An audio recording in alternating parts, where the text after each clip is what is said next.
អ្នកជំនាញសិទ្ធិមនុស្ស UN រំជួលចិត្តជាខ្លាំងនៅពេលលើពលរដ្ឋភាសាកម្ពុជាប្រាប់លោកថាផ្ទះរបស់ពួកគាត់ត្រូវថៃគ្រប់គ្រងហើយមិនអាចវិលទៅរស់នៅផ្ទះវិញបានលោក Tom Andrew អ្នកជំនាញសិទ្ធិមនុស្សរបស់អង្គការសហប្រជាជាតិ UN បានលើកឡើងថាលោករំជួលចិត្តជាខ្លាំងនៅពេលលើពលរដ្ឋភាសាកម្ពុជាប្រាប់លោកថាផ្ទះរបស់ពួកគាត់ត្រូវថៃគ្រប់គ្រងហើយមិនអាចវិលទៅរស់នៅផ្ទះវិញបានក្នុងឱកាសធ្វើសន្និសីទសារព័ត៌មាននៅថ្ងៃទី31 ខែកក្កដាឆ្នាំ2026លោកបានឲ្យដឹងដែរថាតាមច្បាប់អន្តរជាតិជនភៀសសឹកគឺអាចត្រឡប់ទៅផ្ទះវិញបាន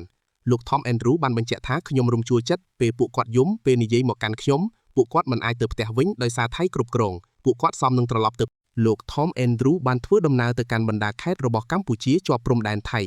ដើម្បីពិនិត្យមើលដោយផ្ទាល់នៅស្ថានភាពជនភៀសសឹករបស់កម្ពុជាដែលបានរងគ្រោះនឹងបាត់បង់ផ្ទះសម្បែងដោយសារទង្វើឈ្លានពានរបស់កងទ័ពថៃក្នុងដំណើរទស្សនកិច្ចនៅកម្ពុជាចាប់ពីថ្ងៃទី20ដល់ថ្ងៃទី31ខែកក្កដាឆ្នាំ2026សង្គ្រាមឈ្លានពីថៃលើកម្ពុជា2លើកនៅឆ្នាំ2025ពីសំណាក់កងទ័ពថៃមកលើបូរណភាពទឹកដីកម្ពុជាបានធ្វើឲ្យប្រជាពលរដ្ឋជិត1លាននាក់បង្ខំចិត្តចាក់ចោលទីជម្រកដើម្បីសុវត្ថិភាពបើទោះបីសម្លេងផ្ទុះអាវុធបានបិទបញ្ចប់ទៅហើយក្តីកាលពីចុងខែធ្នូឆ្នាំ2025តែមានប្រជាពលរដ្ឋកម្ពុជាជាង 3000 គ្រួសារទៀតមិនទាន់បានត្រឡប់ទៅផ្ទះសម្បែងរបស់ពួកគេនៅឡើយ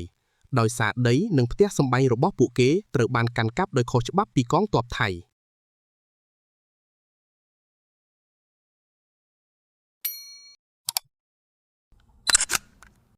Like, share and follow more